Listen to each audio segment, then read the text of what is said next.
आज टॉपिक रहेगा types of numbers.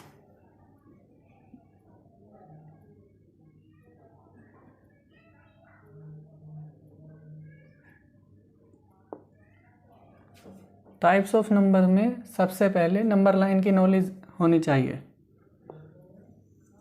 एक लाइन ड्रॉ कर लेते हैं। इस लाइन का मिड पॉइंट 0 रखा जाएगा। इसके राइट साइड में 1 2 3 4 5 इसी तरह से आगे ये इन्फिनिट तक अप्लाई हो जाएंगे।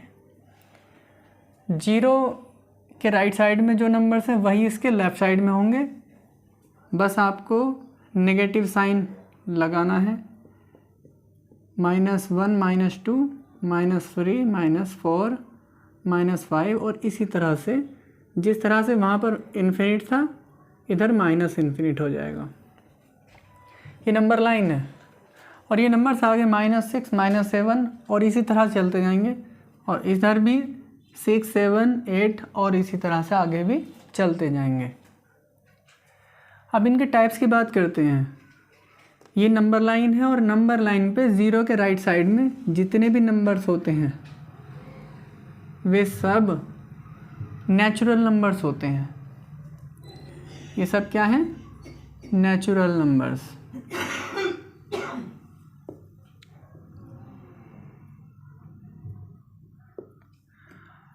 अब इन सबको अगर इसमें आप 0 भी ऐड कर देते हैं तो 0 को मिलाकर ये सारे नंबर्स नेचुरल नंबर्स प्लस 0 मिलाकर ये होल नंबर्स हो जाते हैं। Whole numbers. अब आपको यहाँ पर एक बात का ध्यान रखना है। ये जिस तरह से 0 के राइट साइड वाले नेचुरल नंबर्स थे और 0 को शामिल करने पे होल नंबर्स थे, इसी तरह से इधर वाले नंबर्स भी अपनी कैटेगरी रखते हैं, लेकिन एक स्पेशल कैटेगरी इसके सारे नंबर्स के लिए जो सेम है वो है इंटेजर्स। तो इसको आप ध्यान रखेंगे। ये सारे नंबर्स ही इंटेजर्स होते हैं। जो नेचुरल नंबर्स थे वे सब पॉजिटिव इंटीजर्स बोले जाते हैं। उनको हम बोलते हैं पॉजिटिव इंटीजर्स।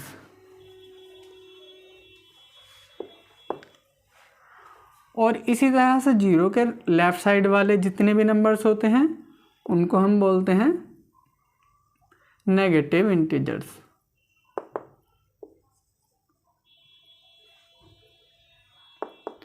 तो इस तरह से ये नेगेटिव और पॉजिटिव दोनों ही क्लियर हो गए। अब आपको इस 0 को भी कैटेगराइज करना होगा। 0 भी इंटीजर है लेकिन ना तो ये पॉजिटिव में आता है ना ये नेगेटिव में आता है। तो आप इसको लिखेंगे नाइदर पॉजिटिव नॉर नेगेटिव।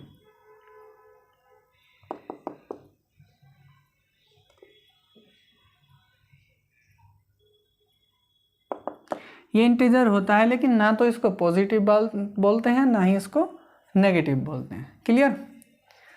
अब ये नंबर लाइन से जो मैं समझा सकता था वो मैंने नंबर लाइन से समझाए, और बाकी कॉम्प्लेक्स ना हो, उलझन हो जाएगी अगर मैं बाकी टाइप्स को भी इसमें ही समझाऊंगा। तो इसीलिए इस टॉपिक को मैं यहाँ पे रोक रहा हूँ और इसके बाद दूसरे टॉपिक में इसको बताऊंगा। ओके? तो नंबर लाइन से हमने whole numbers, natural numbers, integers, positive integers, negative integers and 0 ये क्लियर हो गया था। अब बाकी नंबर्स क्या रह गए हैं आप समझिए। नंबर लाइन पे आपको 0 2 4 6 8 ये -2 -4 -6 -8 ये सब भी ये सब का एक टाइप है और इनको बोलते हैं इवन नंबर्स। इवन नंबर्स इनकी खासियत ये है कि ये 2 से डिविजिबल होते हैं, 2 से कम्प्लीटली डिवाइड हो जाते हैं। अब जो 2 से डिवाइड नहीं होते उनको देख लीजिए। तो ये 1 3 5 7 9 और इसी तरह से इनमें भी 2 का डिफरेंस होता है। -1 -3 -5 -7, -9 और इसी तरह से नेगेटिवली ये बाकी अदर भी हो जाएंगे इसमें, और ये सब होते हैं ऑड नंबर्स। तो ये ऑड नंबर्स हुए। इसके बाद हम प्राइम नंबर्स और कंपोजिट नंबर्स के बारे में बताते हैं। ये ऐसे नंबर्स होते हैं जिनमें सिर्फ 2 फैक्टर्स हो सकते हैं। 1 सभी नंबर्स का फैक्टर होता है, तो इसमें एक फैक्टर होगा 1 हैविंग ओनली 2 फैक्टर्स। तो कौन सा? एक तो 1 होगा और दूसरा वो खुद होता है। तो देखिए 2 में भी फैक्टर 1 और दूसरा ये खुद है, 3 में भी फैक्टर 1 और दूसरा ये खुद है, और 5 में भी फैक्टर 1 और दूसरा ये खुद है। इसी तरह से ये नंबर्स होते हैं। मैं कुछ नंबर्स लिख रहा हूँ, इनको ध्यान से देख लेना। 2, 3, 5, 7, 11, 13, 17, 19, 23, इसी तरह से आगे भी। तो ये नंबर्स में आपने देखा इसके सिर्फ 2 फैक्टर्स थे, इसीलिए प्राइम नंबर्स थे। अब अगला टॉपिक है कंपोजिट नंबर्स का। तो कंपोजिट नंबर्स में मोर देन 2 फैक्टर्स होते हैं। तो इसके सिंपल डेफिनेशन है numbers having more than 2 factors.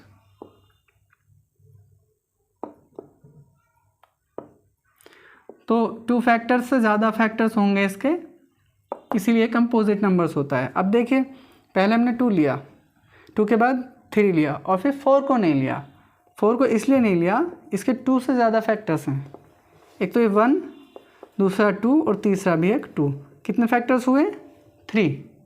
इसके बाद 5 लिया है लेकिन 6 को नहीं लिया है, तो 6 के भी फैक्टर्स देखिए 1, 2 एंड 3, तो इसके भी 2 से ज़्यादा फैक्टर्स हैं। इसी तरह से 8 को देखिए, 8 नहीं लिया है, 8 में भी 1, 2, 2 एंड 2, तो इसके 4 फैक्टर्स हो गए। जिनके फैक्टर्स 2 से ज़्यादा होते हैं वे नंबर कंपोजिट नंबर्स होते हैं, और जिनके फैक्टर्स सिर्फ 2 होते हैं वे नंबर प्राइम नंबर्स होते हैं। अब इसमें एक स्पेशल केस है। आपने देखा इसमें 2, 3, 5, 7 लिया, इधर 4, 6, 8, 9, 10, 12 ये आते जाएंगे, लेकिन 1 नहीं आया। तो 1 के बारे में देखिए, यहाँ पर लिख देते हैं 1 को। 1 स्पेशल नंबर है, इस प्राइम और कंपोजिट के रिस्पेक्ट में एक स्पेशल नंबर है। इसे बोलते हैं हम नाइदर प्राइम नॉर कंपोजिट।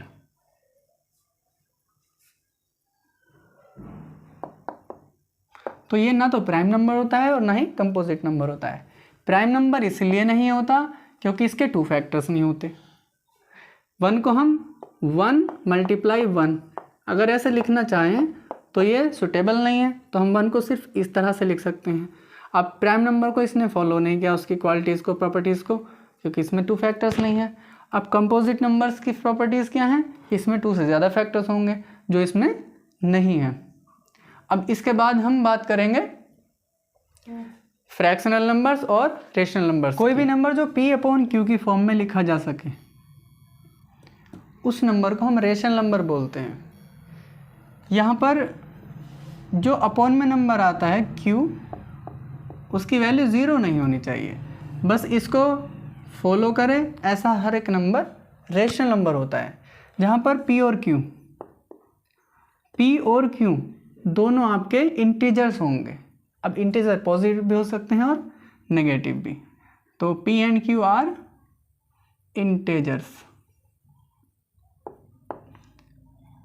अब आपको ये क्लियर हुआ P एंड Q, 0 से लेफ्ट का भी कुछ भी हो सकता है और 0 के राइट का भी कुछ भी हो सकता है। P 0 हो सकता है लेकिन Q 0 नहीं होता है। इसका मीनिंग आप यहाँ समझ लीजिए एक एग्जाम्पल में। मान लीजिए 17 एक नंबर है, इसको आपने 8 से डिवाइड किया, तो इसको आप लिखते हैं 17/8। तो ये P/Q की फॉर्म हो गया है, तो रेशनल नंबर भी बन गया है। यहाँ पर ये 8 0 के इक्वल नहीं है। क्लियर। अब अगर आप इस नंबर को देख लें तो यहाँ पर भी -17/8, यहाँ ये नंबर भी रेशनल नंबर हुआ, लेकिन इसमें प्लस था और इसमें माइनस था, जिससे कोई फ़र्क नहीं पड़ा। फ़र्क इतना है, ये पॉजिटिव इंटीजर है, ये नेगेटिव इंटीजर है, तो ये पॉजिटिव रेशनल नंबर हुआ और ये नेगेटिव रेशनल नंबर हुआ। यहाँ पर भी नीचे इसके 8 है, 0 नहीं है। तो रेशनल नंबर की सिर्फ ये बात होती है, हर एक नंबर जिसमें अपॉन का साइन आ जाए रेशनल नंबर होगा, अपॉन में और इसके ऊपर, यानी P और Q दोनों। P को न्यूमरेटर बोला जाता है और Q को डिनोमिनेटर बोला जाता है।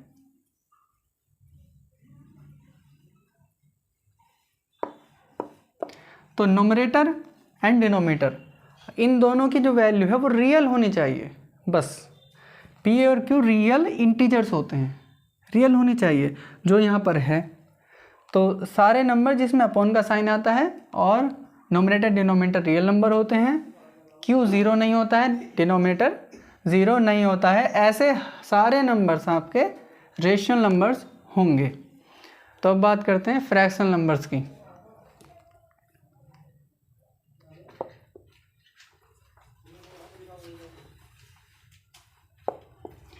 फ्रैक्शंस, इसमें P/Q की फॉर्म में लिखा हो और Q 0 ना हो। ये आपने रेशनल नंबर की डेफिनेशन में समझा था, वहाँ पर P एंड Q इंटीजर्स थे और यहाँ पर P and Q whole numbers होंगे, होल नंबर्स। अब होल नंबर्स में नेगेटिव तो हो नहीं सकता, तो जितने भी नॉन नेगेटिव रेशनल नंबर्स थे वे सब फ्रैक्शंस होते हैं। रेशनल नंबर्स में और फ्रैक्शनल नंबर्स में इस चीज़ का लिंक है कि जितने भी पॉजिटिव रेशनल नंबर्स थे वे सब फ्रैक्शंस होते हैं। सारी फ्रैक्शन, सब कुछ फ्रैक्शंस ऐसी हैं जो पॉजिटिव हैं तो वो रेशनल नंबर में आएंगे। अब नेगेटिव तो फ्रैक्शंस होती ही नहीं है, तो रियल नंबर और रेशनल नंबर में आप उनको नहीं रख सकते हैं। तो ये क्लियर हुआ। अब मैं नंबर ले लेता हूँ। 17/8 था, आपने रेशनल नंबर लिया था, तो ये रेशनल भी है एंड फ्रैक्शन भी है। -17/8 रेशनल है और फ्रैक्शन नहीं है। 17/-8 रेशनल है और फ्रैक्शन नहीं है। क्लियर। अब 17/0 ना तो ये रेशनल है और ना ही ये फ्रैक्शनल है, बिकॉज ये अपॉन में 0 जो आ गया है। इससे क्लियर हो गया होगा। तो आज की वीडियो में सिर्फ इतना ही है। नेक्स्ट वीडियो में जल्दी ला रहा हूँ, आप सपोर्ट करते जाइए। इस चैनल को सब्सक्राइब ज़रूर कर लेना, बेल आइकन है उसे प्रेस ज़रूर कर देना। यूट्यूब का रूल है, बेल आइकन प्रेस होगी तो सारी नोटिफिकेशन आप तक पहुंच जाएंगी, नोटिफाई हो जाएगा पहले ही कि हमारे चैनल से एक वीडियो आपको मिल रही है। Thank you, have a nice day.